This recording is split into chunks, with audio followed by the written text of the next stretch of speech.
And at the same token, the member would feel like they did get the respect from that rep instead of being pushed away. So I think it's really important that we go back to where when your first encounter with the members, just like there's an old saying, the first impressions are lasting impressions. So I think that when you meet our reps, I have a problem and you're asking me to pay $10 from Coke, you've lost me. I don't want to have no part of it because I need you to focus on my issue right now. I'm having a problem with the bullying supervisor. I'm having a problem because my paycheck's been docked. I'm having a problem because my parents are sick and I need to leave now. I mean, whatever the reason is, we need to make sure that we're addressing our members' issues. And it doesn't matter, it shouldn't matter what function you work in.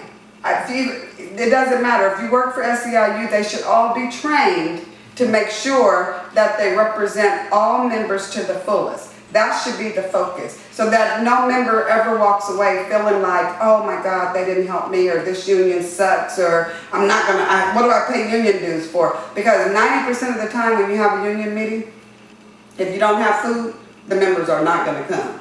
But if you have food, I'm going to get my $60 worth of dues money. And instead of getting one slice of pizza, they're gonna try to take 5 because they feel like they haven't been paid, or they haven't been represented for the money that they spent. And even when you're spending your personal money, you like to make sure that you get goods that you paid for. I couldn't have said that. And so overall, if we're going to give out excellent job representation, we have to ensure that our staff has a signed contract and that the issue of medical retirement does not prevent that contract from being signed. The full-time staff must feel that they're respected and that they're able to communicate with management. And that starts with your president. And I agree. Thank you very much, and please join us in a few moments for another important issue, pensions. Hi, Richard and I are back, and this time we'd like to talk about your pension. But before we get started, I just want to put this out there that this is going to be one of the most important elections that I think we will be having as state employees to vote on who our statewide officers will be. And the reason why it's going to be very, very important is because your pensions are involved. And if you Google Governor Brown's 2015-2016 budget proposal, I challenge you to read it for yourself. And with that being said, I'll turn it over to Richard. Thank you. Jackie is absolutely right. Pension is a hot issue. So let's first take a look at this. We have an unfunded pension liability, and this has been going on for many, many years. Currently, Governor Brown wants to pre-fund the retirement health care part of our pension. And he wants us as members to equally share that cost with the state of California. And I say to you, Jackie, like I've stated all along, if I'm elected president, I will not sign a contract that states we're going to pay more for our pension contribution. So what is my positive alternative to this? I would simply say, stop the endless amount of outsourcing that the state does not want to provide financial transparency. We questioned this. We asked these questions years ago, and they refused to show the documents. To ask state employees of our union to pay more money after going through the furlough situation and the 2010 loss of pay 1 day a month and the 2012 loss of pay 1 day a month, to now say that's not good enough, we need even more money. Granted, we gave that money up and it didn't help the budget. Correct. And so when they stated back then, you must pay more money, you must sacrifice to help the state, they took it from us with the furloughs. We gave it up on the 2010 and 2012. Now they're saying, we need you to pay more money. Once again, they're trying to fix this by basically coming to us and saying, we need more of your money. And I simply say, enough is enough. But you have to have courage and integrity to stand up to the governor and to the state government and say, stop. And I agree. And I like to say, Governor, you're not going to balance the budget on the backs of state employees. And I think there are some numbers that you have here that you wanted to share with our viewers. That's correct. So I'm not sure if anyone knows this or not, but currently the way our pension is set up, CalPERS pays 67 cents on every dollar to our pension. The state pays 21 cents and we pay 12 cents. This seems reasonable. I don't understand why that cannot be applied to the pre-funding of our medical part of our retirement.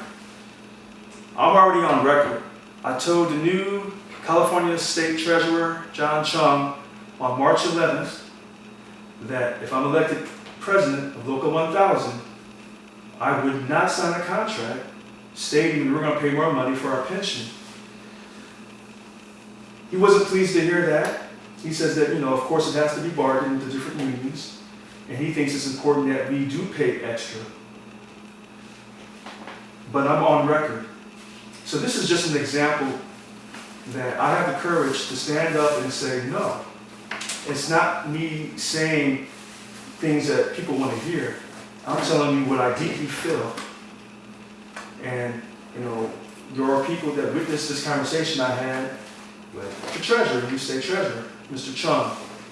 And so when I tell people I will stand up for you against the governor, I've already done it once, which was on March 11th with Mr. Chung, and I'll do it again and again and again. We realize that people will say a lot of things to get votes in elections.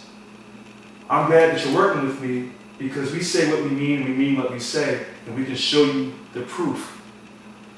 So once again, we will stand up and fight this attack on your pension. Thank you. And I'd just like to say, for the record, that Yvonne Walker, the president for SEIU, is on the Retirement Reform Committee, which the treasurer and a few other people sit on. So I believe that a decision has probably already been made about our pensions. So that's why it's important that if you're not a member, that you go to my website, JacquelineMcCollum.com, and you fill out your membership form, and either you hand walk it over there, or either you fax it or scan it in and email it to prove that you mailed it, submitted it, because the ballots come out April 20th, and we want to make sure that you get your vote in there.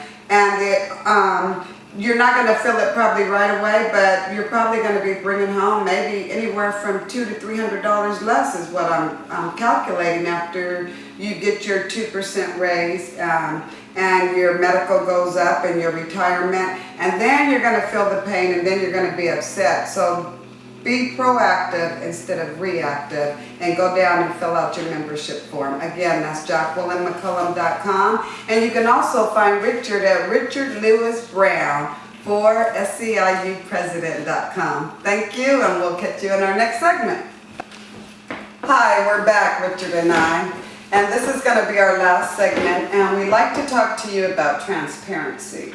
And I wanted to start by going over our policy file about what the council, why it was formed. And the purpose of the council was to set the direction for the entire local. And we're determining goals, objectives, and adopting and evaluating progress and carrying out the purpose of the Local 1000. And my experience as a DLC president, that has not happened. The LAPS program was enforced on us, and when I questioned were we going to vote on it, meaning the council, I was told no, we didn't get a vote. And I'd like to also talk about the different lawsuits that we have going on with different members. we never get that information of what's actually going on. We don't get an expenditures of how much each lawsuit is costing us for the members. We always get it on the tail end when we find out they have to pay. For example, like Diane Knox, the $5.8 million. We've had other lawsuits that have come through our members. So we have more internal fighting, it appears to me, than we fight externally, which our fight should be external and not internal. And so with that being said, Richard, I wanted you to have a conversation with our viewers about transparency. Thank you so much, Jacqueline. So we saved the best for last. Transparency, transparency, transparency. As you know, the election is coming. The ballots go out April 20th, and many people talk about transparency. Let me state this to you very clearly. Yvonne Walker has never been transparent, and she never will be. However, you have a choice. That choice is me. I am transparent. You can go to my website and you'll see my voting record from 2012. I don't have anything to hide. You will also see where I testified concerning voter fraud for, at that time in 2012, Assembly Member Dr. Richard Pan. Once again, I am totally transparent. In fact, if you email me and say, Richard, how much do you pay in union dues? I'll do you one better. I'll send you a copy of my pay stub. I don't have anything to hide. You can look up my salary on the internet. California transparency for state workers. So the big question is, why does our union refuse to be transparent? For example, we state that we're 95,000 members strong. That's not correct. We represent 95,000 members. We represent 95,000 employees. How many of those employees are actually due-paying members? How many are fair share members? How many are non-germane objectors? Guess what? Our union website won't tell you because our president, Yvonne Walker, doesn't want you to know. She doesn't want you to know all the thousands, and I mean thousands of state employees that were once due-paying members have become non-germane objectors since her leadership started in 2008. So when they say we're 95,000 members strong, that's incorrect. Which raises another issue. Where does our union spend all that money? I have heard this question asked over and over and over again. My answer? I don't know. We lack transparency. Our financial records are not listed on the website. So we're a member-led organization. We spend money in various areas, but the union refuses to tell you where they spend the money at. Why are they so secretive? No one knows. So then we start to ask questions. With our leadership, Jackie and myself, we're going to show you those financial records. We're going to answer the critics. We're going to prevent future lawsuits. And if we see that we're spending money and we're not getting a really positive result, then we're going to change the way we spend our money. And so many people ask, where does most of our money go to? We don't know, because the union won't tell us. I can't tell you if thousands of dollars goes here or if millions of dollars go here, because once again, the union won't tell you, because the president of the union, Yvonne Walker, lacks transparency. Why does she lack transparency? Because she doesn't respect you. She never did. So, we need a real change. We need to be transparent. With transparency, now we can show our members this is where we spend our money.